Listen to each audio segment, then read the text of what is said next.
what was super unique about this script when I first picked it up was this is a different lens. We so often are being told these stories through the viewpoint of the serial killer, and it's usually a man, and it's usually the disgusting things that he did. And what was unique about this is not only is it from the lens of a female perspective, but it's the daughter of somebody who did this disgusting thing. And what does it feel like for somebody who has to live with the guilt and the shame of a crime that was committed by somebody else? Annaleigh Khiyla, I'm so sorry. It's totally fine. Thank you so much for sharing. It used to be your favorite interview until right now. Yeah, we practiced a lot. We practiced so much. We kept saying it. Right out the window. Yeah. Right out the window. Thank you both so much for sharing your time with us on the Movie Podcast today, and congratulations on the series.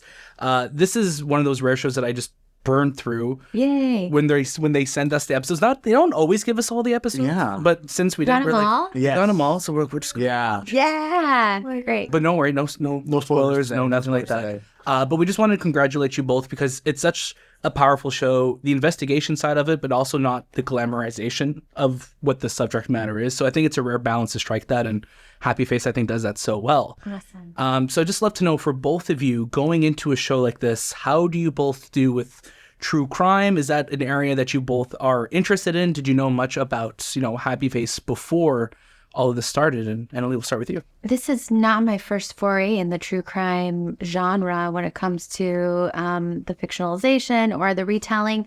And what was super unique about this script when I first, picked it up was this is a different lens. We so often are being told these stories through the viewpoint of the serial killer, and it's usually a man, and it's usually the disgusting things that he did. And what was unique about this is not only is it from the lens of a female perspective, but it's the daughter of somebody who did this disgusting thing. And what does it feel like for somebody who has to live with the guilt and the shame of a crime that was committed by somebody else?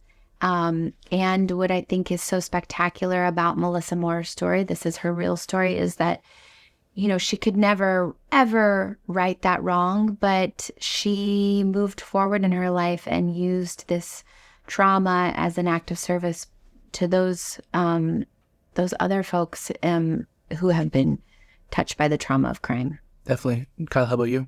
Yeah, well, preparing for this show, we both listened to the podcast, right? So we had that to listen to and learn things about. But what really drew me to it was that it was through Melissa's point of view, and I thought that was really important for her to share, especially because it is her story, and she's such a wonderful person, and I'm very proud of her. But I think that our show took a great care of portraying the victims' lives, and I think it took great care of Melissa's story. Yeah, and I love that you obviously mentioned the guilt, and there's a line in the show that we both spoke about of how why is it always the women who kind of take responsibility for the decisions, the bad decisions of the men? And I think Melissa's story in this, so much of that is her trying to right a wrong as much as she can. Yeah, also it's a show about violence with no violence. Yeah. None of the women in the show are brutalized anyway. We don't show that. You hear about what he did, but you don't see it. And that was really important. And also, we learned a lot from Melissa. We've spent a lot of time with her the last couple of weeks sharing the show with the world. And she also was an executive producer on the show. So she helped our wonderful showrunner, Jen Casisio, in the development of the project, and helped her, figure out what she wanted in the scripts and what she didn't. And she taught us that these stories re-traumatize the families of the victims and the families of the perpetrators when they're told. And so she taught us a lot about the true crime machine. Yeah, and it's a big one. And you touched on the podcast element of it. Our podcast, unfortunately, does not dive into any murders. One day maybe we will, who knows?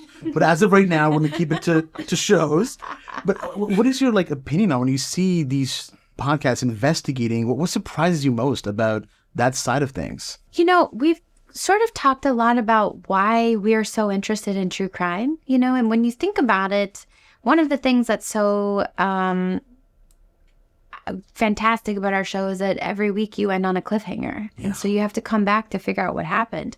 And so what does that mean? It means we want to know how the mystery ended. We want to solve the crime. So that's the first piece. And then the second piece is, why are we the way we are? And that is the human question. And so we all are born into this world with love and an open heart and empathy. And why and what happens to some of those people who aren't? And so I think it's a cautionary tale, and also a tale of fascination. And that's, I think, what we could maybe question a little bit more, and, when we consume this as a culture. When you're talking to Melissa, when you're getting all these questions out to her, what surprised you the most about the information that you were getting from her? Wow. I know. I would say what surprises me the most is how eloquent she is about talking about her experience.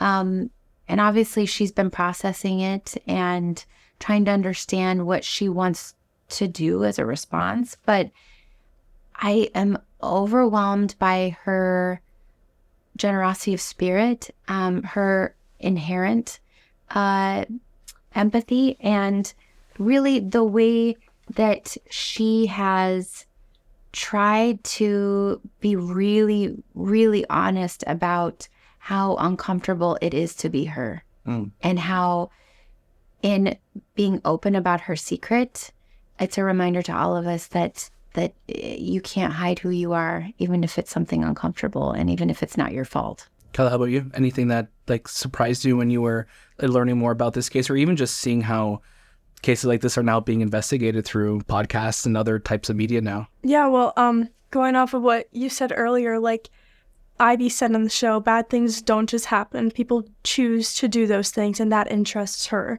right? And I think that interests a lot of people. And personally, another career choice for me is forensic psychology, because people choose to do these bad things that we don't understand. But I think the audiences get lost in that aspect of it. And I think that our show, where we don't glorify the serial killer, is a very different take and a very important take that we chose. And working with Melissa, or spending time with her, because I didn't meet her until after we filmed the show, she's just so kind, and she really wants to see, she's there for us, I guess. Yeah, she's I think she's really there to offer an education about what it's like to be a real person in these stories. Yeah, and one of the moments that, a lighter moment in the show, but also a moment that was so frustrating, is when Melissa's on the phone and her neighbor just Who does that? Who interrupts you when you're calling your serial killer father right in prison to tell him to leave your family alone? Who interrupts you? Nothing can be that important. I'm just on a call right now. I about the can meet you garbage later. Yeah, right. We cannot talk about recycling. Yeah. Right. Come on. How many takes did it take to get that cell phone just broken? We had, I think we maybe did it in one or two. It was raining. Mm-hmm. We shot in Vancouver. So the rain, when it comes, you have to say, okay, we'll just hang out with you.